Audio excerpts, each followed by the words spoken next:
देखो last class में जो मैग्नेटाइजेशन है एम, एच और बी, इन तीनों में जो रिलेशन था वो हमने पढ़ा था।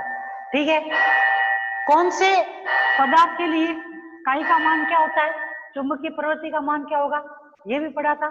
ठीक है ना, अति चालक जो सुपर कंडक्टर होते हैं उसके लिए भी इसका मान निकाला था, जो कि क्या था, -1 के बराबर था, जहां पे म्यू और म्यू आर दोनों का वैल्यू क्या थी, 0 थी। ठीक है, और ये बताया था कि जो 3 अलग अलग टाइप के आपके पास में पदार्थ होते हैं चुंबकीय पदार्थ, जैसे कि एक पट्टी चुंबकीय पदार्थ, एक लोह चुंबकीय पदार्थ और अनुचुंबकीय, डाईमैग्नेटिक, फेरोमैग्नेटिक और पैरामैग्नेटिक मटेरियल। ये तीनों मटेरियल के बारे में अगर अच्छे से देखना हो, वैसे ये सिलेबस में नहीं था, फिर भी मैंने ये बताया था कि तीनों के अंदर किस तरीके से उनकी प्रॉपर्टी चेंज होती है, वो होते क्या है। तो उसके लिए मैंने ये कहा था कि जो बुक है उसके अंदर आप देखोगे तो उस यूनिट के अंदर आपके एक पेज के ऊपर इसके अंदर लगभग जो 10 से 12 डिफरेंस है वो सारे उसके अंदर लिखे हुए। अब देखो आज की क्लास में एक जो टॉपिक आपकी इस यूनिट के अंदर बीच में छूट गया था वो आपके एम्पियर का नियम।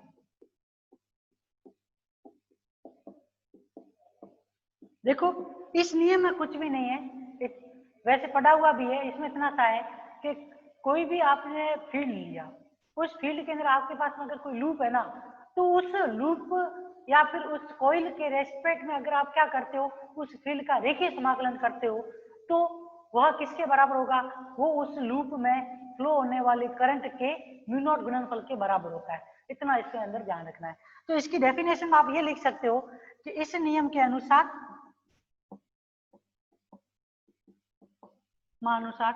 किसी चुंबकीय क्षेत्र का बंद परिपथ या लूप या पास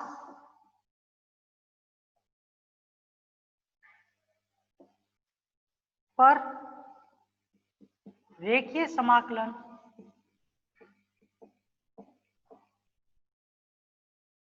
उस पास या लूप के अंदर प्रवाहित होने वाली धारा के म्यू नॉट गुणनफल के बराबर होता है। फॉर्मूला क्या बन जाएगा, L B vector dot D L vector equal to आपके क्या होता है, mu naught summation A I. मतलब आपके पास में क्या है, इस तरीके का एक लूप है, ठीक है ना। तो इस लूप में डायरेक्टली आप क्या है, वैल्यू ज्ञात नहीं कर सकते मैग्नेटिक फील्ड के रेखीय समाकलन की। उसके लिए आपको क्या करना पड़ेगा, इसको अलग अलग टुकड़ों या अल्पांश के रूप में विभाजित करना पड़ेगा। फिर उसकी सहायता से आप इसके अंदर क्या करोगे, क्या कर सकते हो, मैग्नेटिक फील्ड का डायरेक्ट इसके अंदर मान ज्ञात कर सकते हो। ठीक है, इसमें करंट अगर ये आई फ्लो हो रही हो,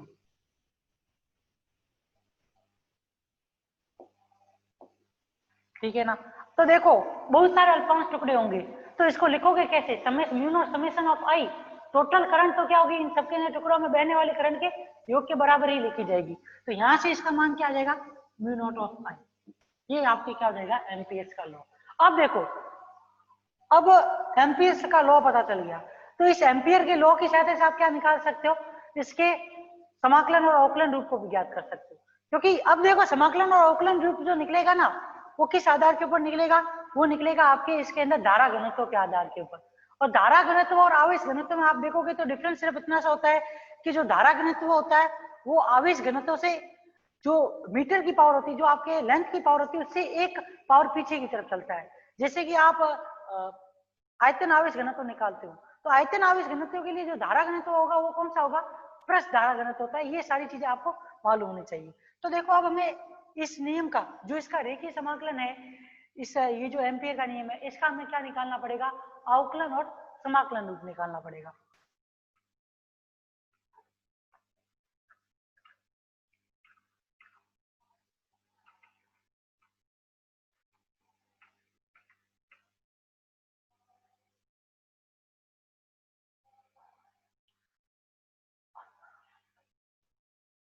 एम्पियर के नियम का अवकलन एवं समाकलन करो। तो देखो अभी आपने एम्पियर के नियम से इसका फॉर्मूला तो पढ़ लिया, वो क्या था, L B vector dot B L vector equal to mu naught I. ठीक है, ये चीज पढ़ ली। अब देखो मान लो कि जो आपने अभी ये लूप लिया था, उस लूप के अंदर आपने क्या किया है, एक समान रूप से आवेश का वितरण किया है। मतलब पूरे लूप के अंदर जो आवेश का वितरण किया गया है वो क्या है, एक समान रूप से। जब आवेश का वितरण एक समान रूप से किया गया हो तो उसके अंदर बहने वाले धारा घनत्व का मान अगर जे वेक्टर हो, ठीक है, तो अगर आपने एक अल्पांश टुकड़ा लिया तो उस अल्पांश टुकड़े के अंदर जो बहने वाली करंट होगी डी आई बराबर क्या लिखी जाएगी, J vector dot D A vector या फिर J vector dot D S vector के रूप में लिखा जाएगा। इतना मालूम होना चाहिए। मतलब जैसे कि आपके पास में कोई भी लूप है, ठीक है, इसके अंदर हमने क्या किया, इसको छोटे छोटे अल्पांश टुकड़ों में विभाजित किया हुआ है। दूसरी चीज ये कि ये जो लूप है उसके अंदर यहाँ पे जो भी आपके पास पृष्ठ है उसके अंदर आपने क्या किया है, आवेश क्यू का क्या किया है, एक समान रूप से इसमें क्या है, वितरण किया है। जब आवेश का एक समान रूप से वितरण किया जाता है तो उसके कारण जो धारा बह रही है या फिर उसके कारण जो धारा घनत्व अगर जे वेक्टर हो तो उस कंडीशन में एक इस पूरे लूप में से एक अल्पांश आयतन के अंदर बहने वाले करंट का मान डी आई हम ज्ञात कर सकते हैं, क्योंकि जो जे वेक्टर जो होता है वो क्या होता है, आई अपॉन ए के रूप में होता है पूरे पृष्ठ के अंदर बहने वाले करंट के लिए। और अल्पांश टुकड़े के लिए लिखोगे उसके तो ये क्या होगा, D I upon D A के रूप में लिखा जाएगा। ठीक है, तो यहां से एक चीज ये लिखो कि अगर माना कि धारा लूप में एक समान रूप वितरित है तो जे वेक्टर धारा घनत्व के लिए लूप के किसी अल्पांश क्षेत्रफल में बहने वाली धारा डी आई इज टू क्या हो जाएगा, J vector dot D S vector.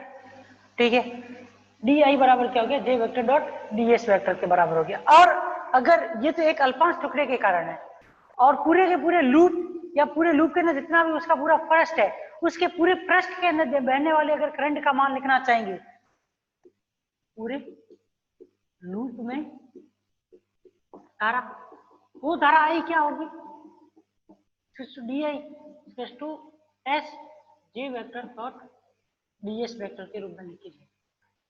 ठीक है, आई इज टू क्या होगा, S J vector dot D S vector. अब इस मान को इस समीकरण में रख दो, इस समीकरण में तो जो इक्वेशन मिलेगी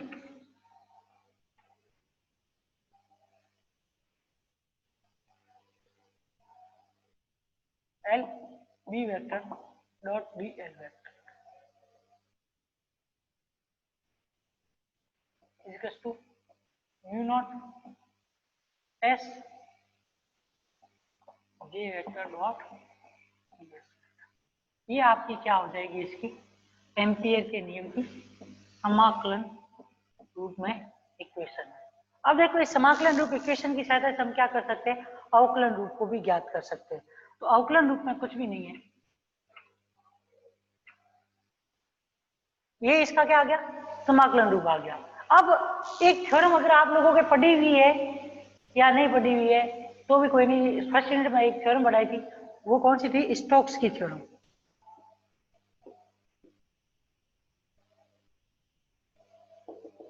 इस थ्योरम में क्या बताया था, स्टोक्स थ्योरम में बताया था कि कोई भी सदिश है उस सदिश का रेखीय समाकलन या अपन करते हैं, तो उसके रेखीय समाकलन को हम किसके अंदर कन्वर्ट कर सकते हैं? सरफेस इंटीग्रेशन के अंदर कन्वर्ट कर सकते हैं, या फिर सरफेस इंटीग्रेशन को हम किस में बदल सकते हैं? रेखीय समाकलन में बदल सकते हैं। बस कंडीशन ये होगी कि उस सदिश का जो रेखीय समाकलन होता है, अगर हम उसको पृष्ठ समाकलन में बदलना चाहेंगे तो उस रेखीय का पृष्ठ समाकलन जो होता है वो उस सदिश के कर्ल के पृष्ठ समाकलन के बराबर होता है। मतलब यहाँ से एक चीज ये निकलेगी कि किसी भी सदिश का जो रेखीय समाकलन होता है वो किस में कन्वर्ट हो जाता है? का रेखीय समाकलन उस सदिश के कर्ल के पृष्ठ समाकलन के क्या होता है? के बराबर होता है।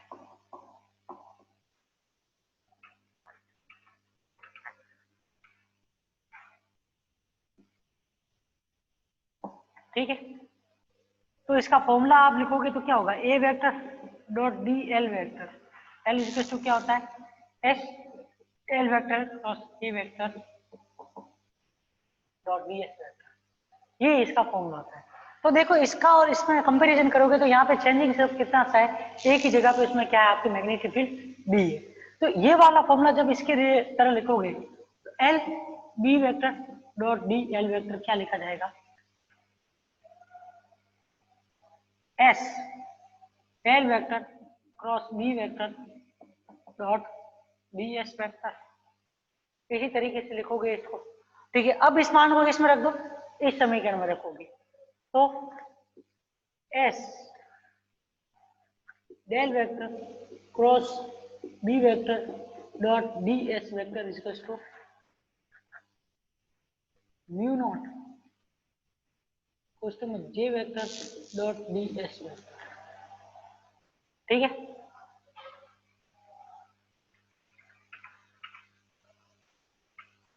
दोनों ही तरफ क्या है? पृष्ठ समाकलन है। क्या कर लो आप, एक दूसरी वाली टर्म को पहली वाली टर्म की तरफ ट्रांसफर कर दो, पक्षांतरण कर दो। तो यहाँ पे ये S del vector cross B vector minus mu naught J vector dot क्या आ जाएगा आपको? D S vector equal to 0। ठीक है, अब देखो ये वैल्यू 0 के बराबर आई, तो बताओ किसी भी पृष्ठ का पृष्ठ समाकलन 0 हो सकता है क्या? नहीं हो सकता। तो एस बी एस वेक्टर कभी भी 0 नहीं होगा। तो 0 होने वाली वैल्यू कौन सी है? अंदर वाली। तो ये del vector cross B vector इसको तो आपकी क्या आ जाएगा? ये क्या है? एम्पियर के नियम का असमता।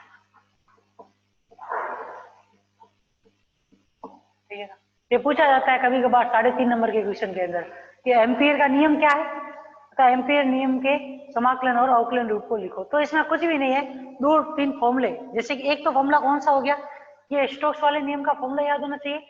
दूसरा आपको किसका फॉर्मूला याद होना चाहिए? एम्पियर के नियम का फॉर्मूला याद होना चाहिए। और एक चीज आपको ये याद होनी चाहिए कि जो आवेश घनत्व, धारा घनत्व जो होता है उसको किस प्रकार से डिफाइन करते हैं। ठीक है ना, ये 2-3 चीजें आपको याद रहती है तो इस फॉर्मूले में और कुछ भी नहीं है। ठीक है ना, अब आता है इसके बाद में इसका डेरिवेशन, मतलब एम्पियर का नियम जो है वो कैसे प्राप्त होता है उसके बारे में बताते हैं।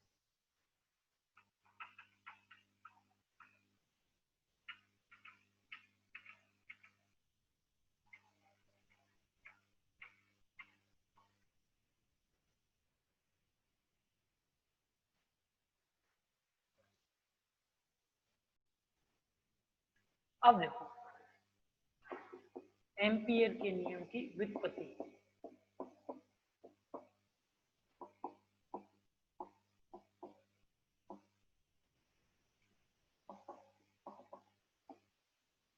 ठीक है, अब देखो इसमें कुछ भी नहीं है, मान लो कि कोई भी एक चालक तार है, ठीक है, जिसमें क्या है आपके करंट आई फ्लो हो रही है, उसको आपने क्या किया है? किसी मैग्नेटिक फील्ड के रूप में रखा, या आप ये कह सकते हो कि कोई भी चालक तार है जिसमें करंट फ्लो हो रही है, तो उसके चारों ओर के क्या बन जाएगा? वर्ताकार लूप बनेगा। ठीक है, जिसके अंदर मैग्नेटिक फील्ड का मान मान लो बी वेक्टर है। ठीक है, बी वेक्टर कोई भी उसके अंदर मैग्नेटिक फील्ड प्रोड्यूस हुआ, तो ये जो करंट आई है इसके धारा, मतलब जो तार के अंदर जो करंट आई प्रोड्यूस हुई, उसके लिए अपन ने बायो सावर्ट का नियम भी पढ़ा था, आपको मालूम हो तो उसके अंदर क्या बताया था कि जो बी वेक्टर होता है वो इस स्टार के जो लेंथ होती है उसके स्क्वायर के वर्ग के व्युत्क्रमानुपाती होता है। इस आधार के ऊपर कुछ चीजें हमने पढ़ी थी। तो देखो मान लो कि ये इसके साथ में आर दूरी के ऊपर स्थित, मतलब आर रेडियस की इसके अंदर क्या है, वर्ताकार लूप के अंदर मैग्नेटिक फील्ड प्रोड्यूस हो रही है, जिसकी डायरेक्शन मान लो इस तरीके से, और इसको एक अल्पांश टुकड़े में तोड़ा, तो रेडियस तो इसकी भी आर ही होगी यहाँ से यहाँ तक की, ये इसके साथ में क्या बना रही है, डी थीटा कोण बना रही है। ठीक है, तो अब इस कंडीशन के अंदर तो ये इसके साथ में कितने डिग्री का कोण बनाएगी, बाहर वाले रेडियस के साथ में थीटा का कोण मान लो। ठीक है, तो ये जो अल्पांश लिया हमने उसका डी एल मान है, तो उस कंडीशन के अंदर B vector dot D L vector को किस तरीके से लिख सकते हो, B D L cos theta के रूप में लिखोगे, ये पढ़ा हुआ है कुछ याद तो होगा। तो ये क्या हो गया, B vector dot D L vector बराबर B D L cos theta. ये तो सिर्फ क्या एक स्मॉल से अल्पांश एरिया के कारण ये वैल्यू है। अगर पूरे लूप के लिए लिखेंगे, संपूर्ण लूप के लिए,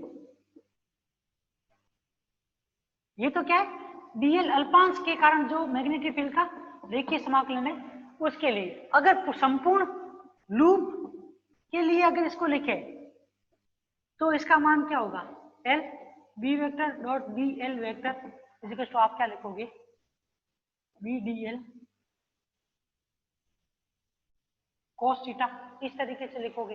ठीक है, अब देखो बी वेक्टर का मान आपके प्रोड्यूस जो हो रहा है इस चालक तार में जो करंट आई है उसके अंदर जो मैग्नेटिक फील्ड प्रोड्यूस हो रहा है वो किसके रूप में हो रहा है, वर्ताकार लूप के रूप में प्रोड्यूस हो रहा है। और वर्ताकार लूप जो होता है ना उसके लिए जो मैग्नेटिक फील्ड होता है उस बी का मान क्या होता है, म्यू नॉट आई अपॉन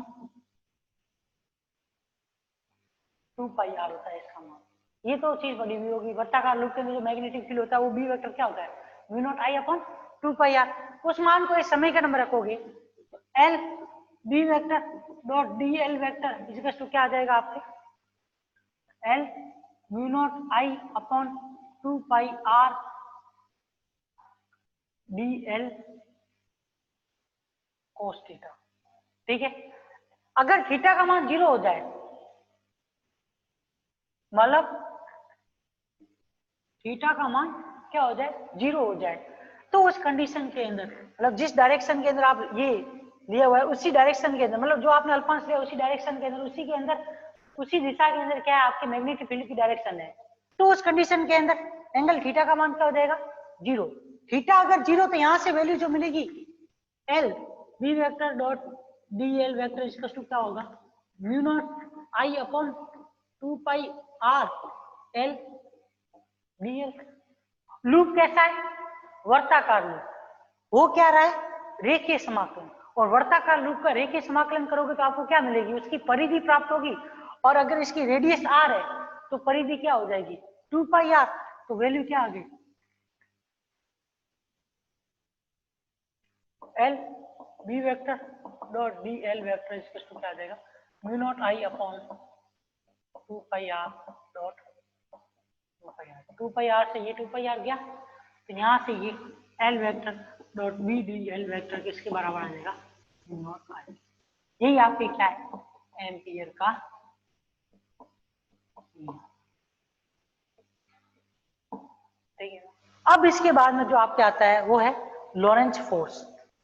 ठीक है, वैसे लॉरेंज फोर्स नाम सुना हुआ होगा कि जब कोई भी आवेश गतिशील अवस्था में हो, तो गतिशील अवस्था में जब वो कोई मैग्नेटिक फील्ड प्रोड्यूस करता है तो आवेश क्या होता है, उस आवेश की गति और मैग्नेटिक फील्ड के क्रॉस प्रोडक्ट के बराबर जो होता है वो उसके बल को प्रदर्शित करता है। लॉरेंज फोर्स का फॉर्मूला F बराबर क्या होता है, Q कोष्ठक में V vector cross B vector. एक और भी फॉर्मूला होता है जो कि लिखा जाता है Q कोष्ठक में E vector plus V vector cross B vector के रूप में भी लिखा जाता है। दोनों फॉर्मूला में डिफरेंस इतना सा है,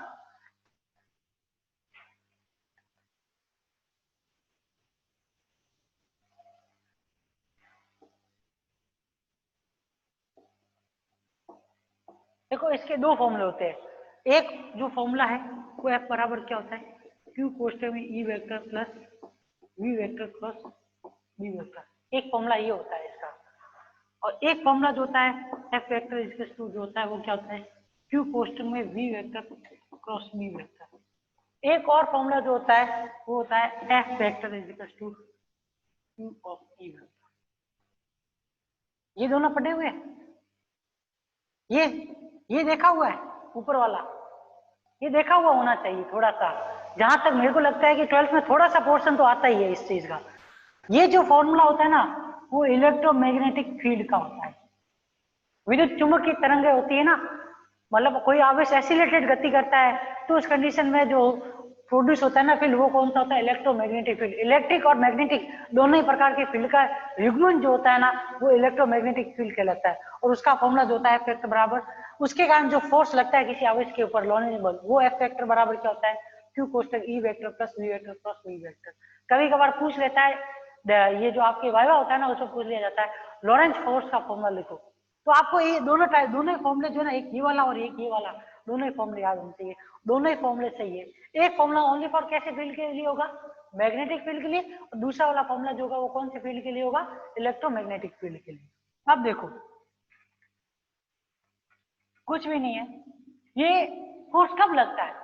जब कोई आवेश क्या कर रहा हो, आवेशित कण या फिर कोई भी आवेश किसी के अंदर, किसी मैग्नेटिक फील्ड के अंदर गति में या गति कर रहा हो या गतिशील अवस्था में होता है, तो उस कंडीशन के अंदर उसके ऊपर जो लगने वाला बल होता है उसको क्या बोलते हो? लॉरेंज बल। तो यहां से इसकी डेफिनेशन में ये लिख सकते हो, जब कोई आवेशित कण किसी चुंबकीय क्षेत्र में गति करता है तो उस पर लगने वाला बल क्या कहलाएगा? लॉरेंज बल कहलाता है। ठीक है। और ये एफ वेक्टर जो होता है वो क्या होता है? क्यू कोष्टक में V vector plus V vector के बराबर। अदिश रूप में लिखोगे तो इसका मान क्या आ जाएगा आपके? एफ बराबर Q V B sine theta N cap के रूप में भी इसे लिख सकते हो। अब देखो, अगर जिस दिशा में गति हो रही है और जिस दिशा में मैग्नेटिक फील्ड प्रोड्यूस हो रहा है, दोनों एक ही डायरेक्शन में हो जाए, तो थीटा का मान क्या हो जाएगा? 0 डिग्री। थीटा बराबर 0 डिग्री। इस कंडीशन में क्या होगा? एफ वेक्टर का मान क्या होगा? 0। फोर्स का मान क्या होगा उस समय? उस आवेश के ऊपर लगने वाले फोर्स का मान क्या होगा? मिनिमम होगा। मतलब क्या होना चाहिए? प्रोड्यूस होने वाला मैग्नेटिक फील्ड और जो इलेक्ट्रॉन की गति है, दोनों एक डायरेक्शन में होंगे, तो उस कंडीशन के फोर्स का मान 0। दूसरी चीज ये कि जब थीटा का मान क्या हो जाए? 90 डिग्री, तो एफ वेक्टर का मान क्या हो जाएगा? क्यू वी बी एन के। मतलब क्या है? जिस दिशा में गति हो रही है आवेश के, उसके परपेंडिकुलर लंबवत डायरेक्शन में क्या उत्पन्न हो रहा है? आपके मैग्नेटिक फील्ड। तो भी उस कंडीशन के अंदर जो फील्ड मिलेगा वो कैसा, मतलब लगने वाला फोर्स क्या होगा? मैक्सिमम होगा। ये आपको ध्यान रखना। डायरेक्शन किससे ज्ञात करोगे? इसकी फ्लेमिंग के बाएं हाथ के नियम से। ये ध्यान रखना। इसके अंदर जो ये एफ है, एफ की डायरेक्शन किससे ज्ञात की जाती है? फ्लेमिंग के बाएं हाथ के नियम से।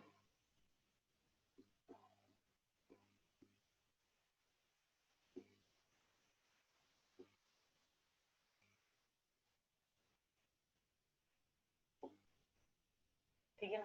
इस तरीके से आप क्या कर सकते हो, इसके अंदर जो इसकी डायरेक्शन है उसको आप क्या कर सकते हो? ज्ञात कर सकते हो। ये क्या लगाओगे? इसके अंदर बाहर की तरफ होगा ये, और अगर इसके उल्टा हो गया तो अंदर की तरफ चला जाएगा, और इसमें कुछ नहीं। ठीक है ना? अब जो नेक्स्ट क्लास होगी उसमें हम क्या पढ़ेंगे? आपके पास में कोई ऐसी कोई भी एक नली है जो कि जिसके अंदर क्या है, धारा का प्रवाह हो रहा है, तो उस कंडीशन के अंदर उसके अंदर जो ये लॉरेंज फोर्स है उसका क्या मान होगा, उसके बारे में।